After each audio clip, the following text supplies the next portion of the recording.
Mr. James, you guys listen to this. It's going to be software related. My idea was inspired when I was listening to earlier.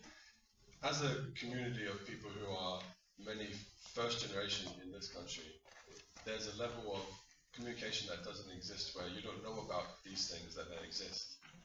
Whereas somebody who grew up in this country will know, like, you can get solar in this way, you can get heat pumps that way. If you meet thresholds of household income, you can get this and this for insulation in your walls. I think one thing that the government could do was more proactively publicize that to specifically groups of people who are first or second generation immigrant into the country, so that they come here, they realize, oh, there's another good reason why I came here. It's because I can access this and this and this benefit as well, without having to spend 2 years paying out of here with a heat bill, and then find out later I could have had it cheaper.